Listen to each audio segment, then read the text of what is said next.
Hey everybody, there are a lot of questions right now regarding the real estate market as we head into 2022. The forbearance program is coming to an end and mortgage rates are beginning to rise. And with all this uncertainty, anyone with a megaphone, from the mainstream media to a lone blogger, knows that bad news sells. Well, unfortunately, we'll continue to see a rash of troublesome headlines over the next few months. And to make sure that you aren't spooked by a headline, turn to reliable resources for a look at what to expect from the housing market next year. There are already alarmist headlines starting to appear, and here are two recent topics that you may have seen in the news. The first is there are a number of headlines circulating that call out the rising foreclosures in today's real estate market. Those stories focus on an overly narrow view of that topic, the current volume of foreclosures compared to 2020. They emphasize that we're seeing far more foreclosures this year compared to last. And that seems rather daunting, but however, though it's true foreclosures have been up over the 2020 numbers, it's important to realize that there were virtually no foreclosures last year because of the forbearance plan. If we compare September of this year to September of 2019, which was the last normal year, foreclosures are actually down 70% according to Adam. Even Rick Sharga, who's the executive vice president of the firm that issued the report I'm referencing, says, as expected, now that the moratorium has been over for 3 months, foreclosure activity continues to increase, but it's increasing at a slower rate, and it appears that most of the activity is primarily on vacant and abandoned properties or loans in foreclosure prior to the pandemic. So homeowners who've been impacted by the pandemic are not generally the ones being burdened right now, and that's because the forbearance program has worked.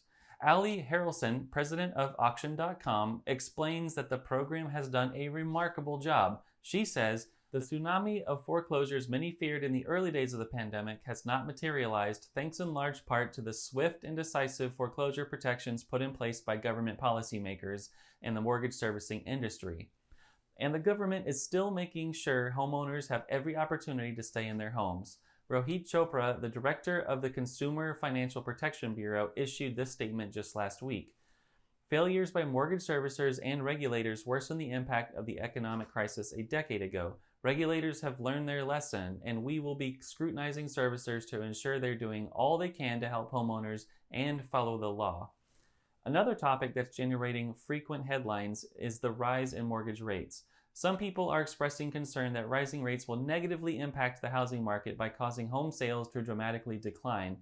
The resulting headlines are raising unneeded alarm bells, and to counteract those headlines, we need to take a look at what history tells us. Looking at data over the last 20 years, there's no evidence that an increase in rates dramatically forces sales to come to a halt, nor does home price appreciation come to a screeching stop. So let's look at home sales first. The last 3 times rates increased, shown here in red, sales, shown in blue, remained rather consistent. It's true that sales fell rather dramatically from 2007 to 2010, but mortgage rates were also falling at that time.